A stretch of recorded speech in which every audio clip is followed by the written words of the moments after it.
Good evening. Scott is off tonight. I'm James Brown. The mayor of America's largest city today called for a temporary halt to anti-police protests as the city mourns two murdered officers. Wenjin Liu and Rafael Ramos were ambushed Saturday as they sat in their patrol car in Brooklyn. Fellow officers turned out in force to honor their fallen comrades.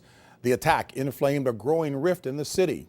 Police union leaders accused New York Mayor Bill de Blasio of siding with protesters. Dahler begins our coverage.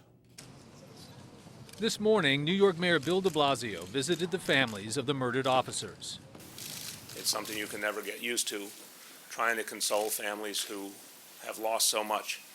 At a press conference, de Blasio and Police Commissioner Bill Bratton faced a city divided. In this tragedy, maybe we find some way of moving forward, that it would be an appropriate way to honor these fallen officers and their families that are in pain right now. Saturday afternoon, officers Wenjin Liu and Rafael Ramos were sitting in their patrol car working an overtime shift at a housing project when police say Ismail Brinsley walked up, took a shooter stance, and opened fire. The 28-year-old Brooklyn native, shown here before the shooting in surveillance video at a nearby mall, warned of his intention to shoot cops in posts on Instagram, saying, "They take one of ours, let's take two of theirs, and shoot the police." When the mayor visited the hospital where Liu and Ramos were declared dead, some officers turned their backs on him. There's blood on many hands tonight. Police Benevolent Association President Pat Lynch went so far as to blame de Blasio for their deaths.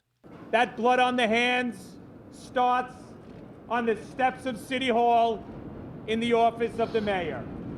The murders exposed a long simmering tension between de Blasio and the NYPD. One of his first actions when elected was to end the controversial stop and frisk program.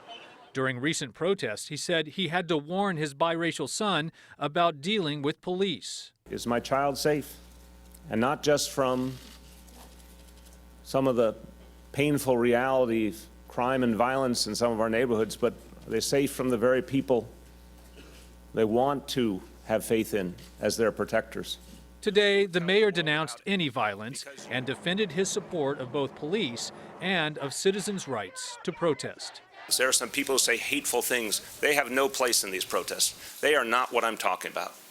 I'm talking about the vast majority of New Yorkers, like the vast majority of Americans who believe in peaceful, democratic process. Commissioner Bratton defended the bravery of his police department, but said many of the angry voices against the mayor are playing politics. You point out to me one mayor that has not been battling with the police unions in the last 50 years.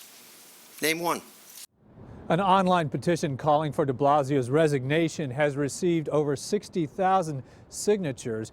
James, the mayor asked that all protests be held off until after the officer's funeral. Those are scheduled for this weekend. Don Dahler in New York. Thank you, Don.